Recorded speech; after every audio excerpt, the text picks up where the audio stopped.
ఇప్పుడు కేతిరెడ్డి చెప్పింది ఏంటి, ఒక ఫ్లైఓవర్ నిర్మాణానికి నేను ఒక 10 కోట్ల నుంచి 15 కోట్లు అడుగు కావాలి, అవసరం అవుతుంది అడిగితే ఆయన ఓకే అని చెప్పి ధనుంజయ రెడ్డికి ఆ ఫైల్ అప్పచెప్పిన వాళ్ళు అక్కడ ప్రయారిటీ ఇవ్వలేదు. ఇప్పుడు ఇంతకుముందు ఆయన నెల్లూరు కోటమరెడ్డి ఆయన చెప్పింది కూడా అదే కదా, ఆయన దేనికో కోసం డబ్బులు అడిగితే అక్కడ నాకు ప్రయారిటీ ఇవ్వలేదు కాబట్టి ఆయన ముందే చెప్పి బయటకు వెళ్ళిపోయారు. ఓకే, కారణం అదేనా కాకపోయినా. అలాగే కదా ఎమ్మెల్యేలకి వాళ్ళకి మధ్యన మిస్ అయింది, కోఆర్డినేషన్ ప్రయారిటీ లేవనే కదా వాళ్ళందరి బాధ. ఇప్పుడు విజయవాడ బెన్ సర్కిల్ ఫ్లైఓవర్, అదే కనకదుర్గ ఫ్లైఓవర్, మచిలీపట్నంకి సంబంధించిన రోడ్లు ఎందుకు ఆగిపోయినాయి? అప్పుడు ఎట్లా ఆగిపోయినాయి? మధ్యలో ఏం జరిగినాయి?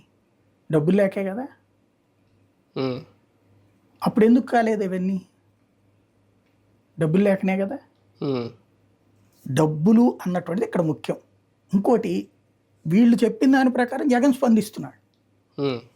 డబ్బులు ఎక్కడి నుంచి పట్టుకొచ్చిస్తారు అధికారి? తన జేబుల్లో ఏమైనా ఉంటాయా?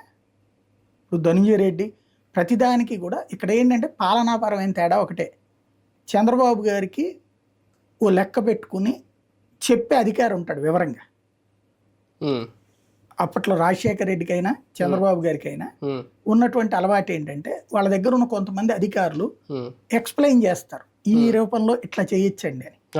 ఇక్కడ అట్లా ఎక్స్ప్లెయిన్ చేసేవాళ్ళు లేరు. అంటే ఇంకొకటి చేయాల్సిన బాధ్యత కూడా అక్కడ అధికారుల మీద ఉంటుంది, సీఎంఓలో. అది ఇక్కడ మిస్ అయింది జగన్ పాలనలో. నేననే పాయింట్, అక్కడ